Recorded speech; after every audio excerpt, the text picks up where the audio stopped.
What's up, everybody? This is Cam, aka the Honky Tonk Hair Machine for the Rugged Revival. And who am I with today? I'm Mitchell Palmer-Gage, owner of Brass Tacks Provisions in Oklahoma City. Well, thanks for taking the time to sit down with me, brother. I appreciate you. Mhm. Brass Tacks Provisions is pretty cool, man. So I'm really excited to talk to you for a little bit here today. So let's get right down into it. What inspired the birth of Brass Tacks Provisions? Really, so I came up with the concept probably around in my last year of grad school. I was doing a graduate program in getting my master's in opera performance from Oklahoma City University. Go Stars. Other than that, yeah, I was doing retail work at the time. And I just kind of looked around and there were nothing really for guys in the city, I would say. Lots of women's boutiques, and the ones they had, were really very good, in my opinion, in terms of heritage wear and things like that. So, Yeah, so you saw that gap in that field and said, you know what? Here's my chance. I'm going to take it. yeah. That's awesome.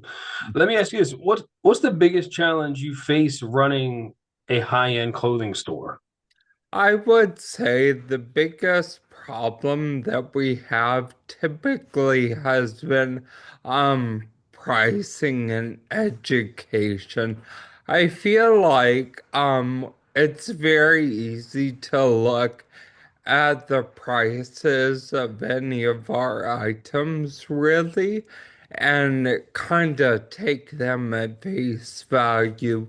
Whereas there are lots of different factors that go into the prices at our store, um, particularly like manufacturing and costs of fabric and such, that mostly take place here, which is wild, since everything is American made. Really overall too, I feel like lots of the different styles and designs or choices that go into these sorts of items from the brands themselves are kind of not really understood by individuals that really don't know what a lot of these items are. Really, and the other thing is that it's really easy to look at the quality of the items and go, that's a great piece, but this is such an expensive item to own. But again, not take into account the different details overall that go into the items.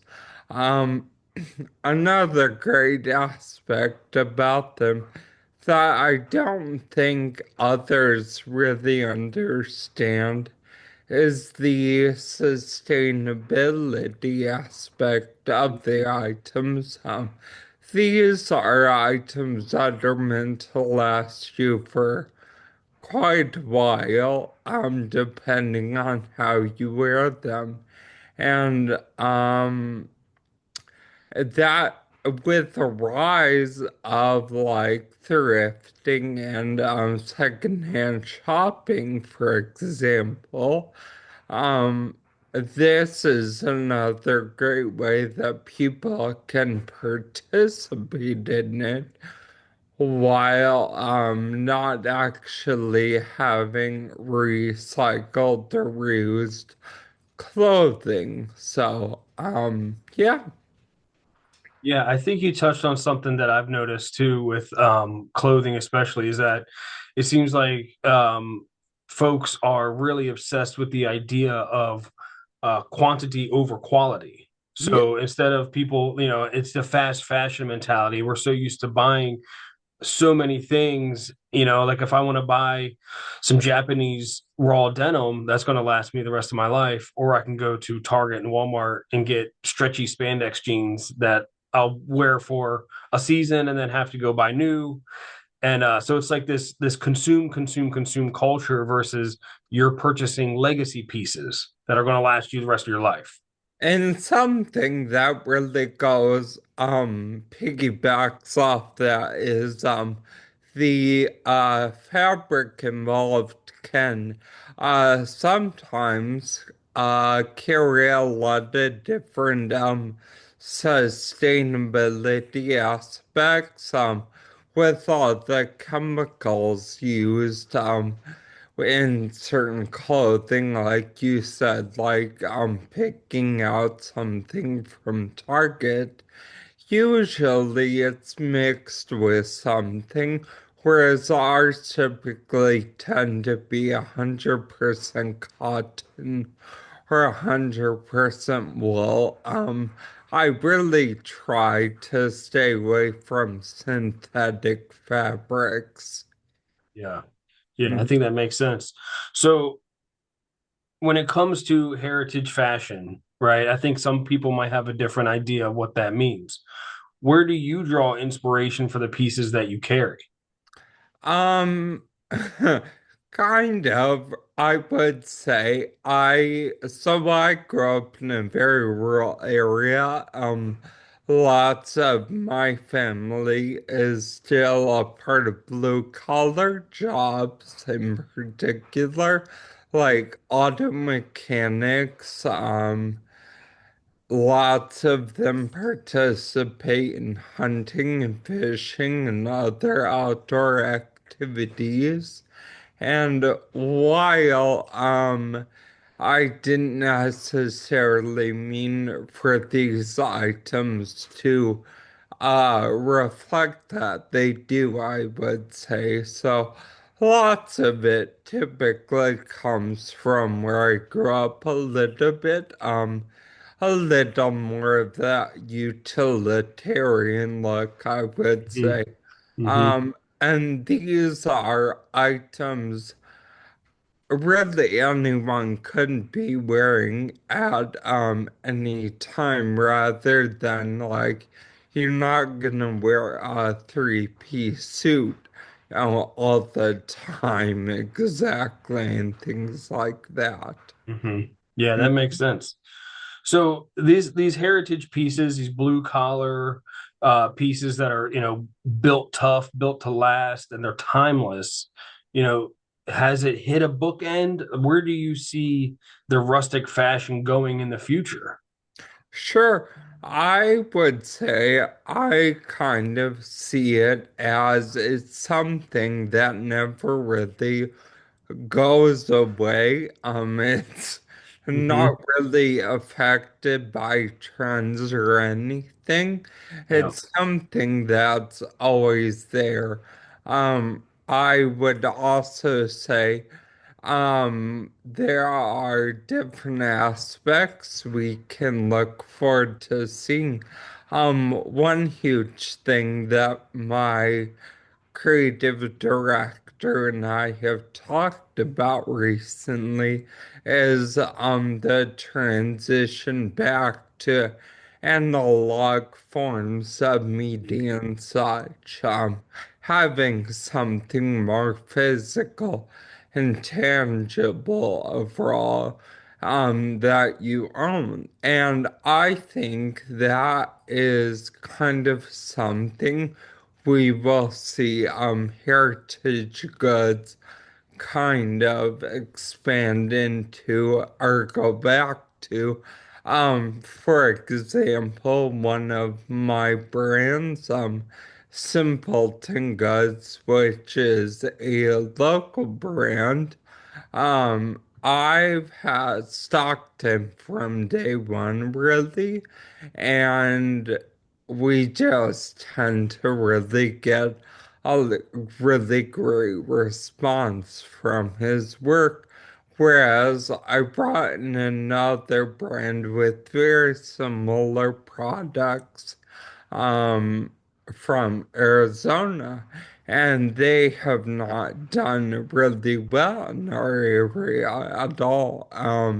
We get people that know who they are, but that's about it.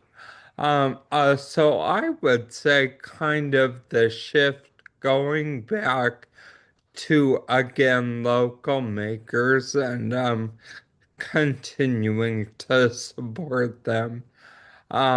We have a Christmas market, for example, that they do every year here now, made only up of small businesses and vendors, and they hit for the first time.